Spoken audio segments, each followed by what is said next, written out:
முன்னாடி என் சேனலை இன்னும் சப்ஸ்கிரைப் பண்ணனா ஃப்ரீ சப்ஸ்கிரைப் பண்ணுங்கள், மறக்காமல் லைக் பட்டனையும் கிளிக் பண்ணுங்கள். ஹலோ ஃப்ரெண்ட்ஸ், இன்றைக்கி நான் இன்னொரு ரெசிபியில் உங்களை சந்திக்கிறேன். இன்றைக்கி செய்ய போகிறது முட்டை பொரியல். இது ரொம்ப ஈஸியான ஒரு டிஷ். இது எல்லாமே நம்மக்கிட்ட இருந்ததுன்னா வெங்காயம் தான் தேவை. இதுக்கு யூஸ்வலாக இதெல்லாம் வீட்டில் நம்மக்கிட்ட எப்போவுமே இருக்கும். இதுக்கு என்னென்ன தேவையானது பார்ப்போம். இங்கே தாளிக்க நான் 1 டீஸ்பூன் கடுகு, சோம்பு 1/2 டீஸ்பூன், மஞ்சப்பொடி 1/2 டீஸ்பூன், தேவையான அளவு உப்பு, பச்சை மிளகா நான் கட் பண்ணியிருக்கேன் 3 பச்சை மிளகா, ஒரு கைப்பிடி அளவு கருவேப்பிலை, வெங்காயம் ஒரு 4 வெங்காயம் பொடிசாக நறுக்கி வச்சுருக்கேன்.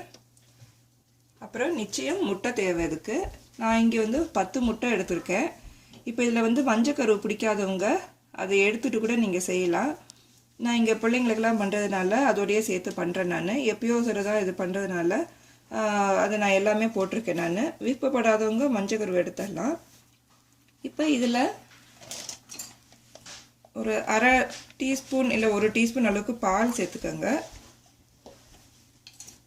இந்த மாதிரி எக் பீட்டர் இல்லாட்டி எது உங்ககிட்ட இருக்கோ அதை வச்சு நல்லா பீட் பண்ணிக்கோங்க முட்டையை.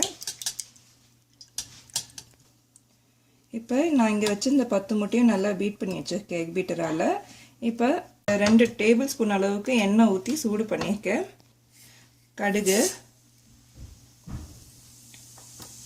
கடுகு பொரியட்டும். கடுகு பொரியுது, அதோட சோம்பும் போட்டுக்கோங்க.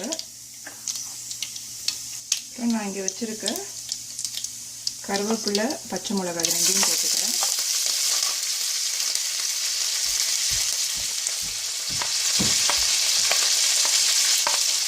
அதையும் போட்டு வதக்கிக்கோங்க.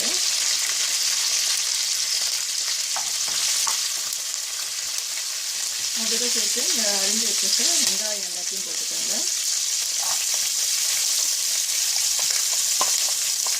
வெங்காயம் போட்டு நல்லா ஒரு 2 நிமிஷம் நல்லா ஒரு ப்ரௌன் ஆகிற வச்சு நல்லா வதக்கிக்கணும். பாருங்க, நல்லா ப்ரௌன் ஆயிடுச்சு. இந்த மாதிரி ஸ்டேஜில் நம்ம வச்சிருந்த மஞ்சள் பொடியும் ஆட் பண்ணிக்குவோம்.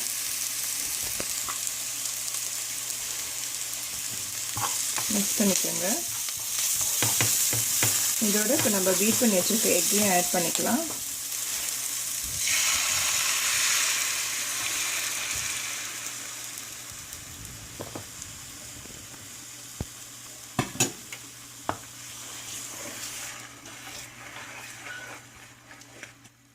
இதோட சேர்த்து தேவையான அளவு உப்பு போட்டுக்கோங்க. இப்போ நான் இதில் 1 டீஸ்பூன் அளவுக்கு உப்பு போட்டிருப்பேன். நல்லா மிக்ஸ் பண்ணிக்கோங்க. இதுலேயே நீங்கள் விருப்பப்பட்டால் பொடிசாக கட் பண்ண கேரட், கேபேஜ், பொடிசாக பீன்ஸ், இந்த மாதிரிலாம் கூட காய்கறி மாதிரி வெஜிடபிள் பொரியல் மாதிரி, முட்டை பொரியல் மாதிரி கூட நீங்கள் பண்ணலாம். நான் இப்போ அதெல்லாம் எதுவும் ஆட் பண்ணல. இன்னும் மிக்ஸ் பண்ணிகிட்டே இருங்க, அப்படியே விட்டுறக்கூடாது. இந்த ஓரத்துலலாம் இனிமேல் பிடிச்சிக்கும். நல்லா ஓரத்துலலாம் அப்படி எடுத்து விடுங்க.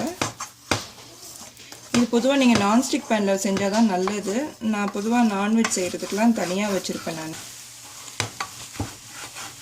கைவிடாமல் இப்படி மிக்ஸ் பண்ணிகிட்டே இருந்தேன். இப்போ பாருங்கள், இது மிக்ஸ் பண்ணிக்கிட்டே இருந்தேன். ஒரு 3 நிமிஷம் இருக்கும். லேசாக அப்படியே ப்ரௌன் ஆகிட்டு பாருங்கள். அப்படி உங்களுக்கு பிடிக்கிற மாதிரி இருக்குன்றதுன்னா கொஞ்சம் எண்ணெய் கொஞ்சமாக அப்படியே தெளித்த மாதிரி அப்படியே ஊற்றிக்கங்க எண்ணெய். இப்போ நான் எதுவும் ஊற்றலை, நான்ஸ்டிக்குங்கிறதுனால அது பிடிக்காமல் நல்லா வந்திருக்கு.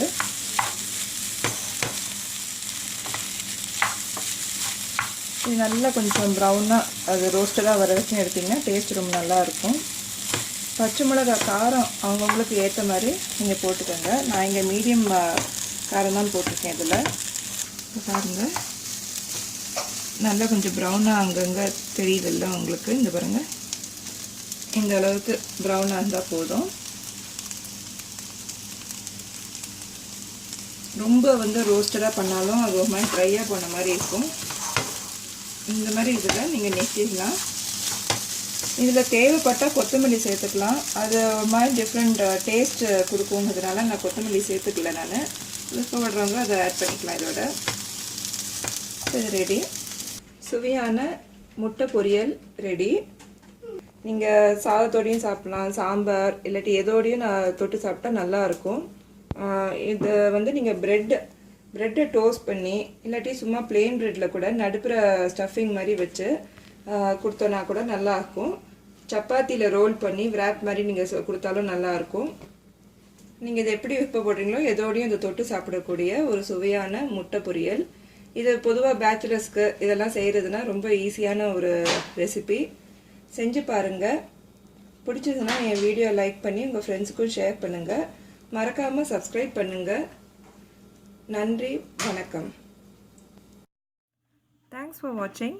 Like, comment and subscribe for more weekly videos.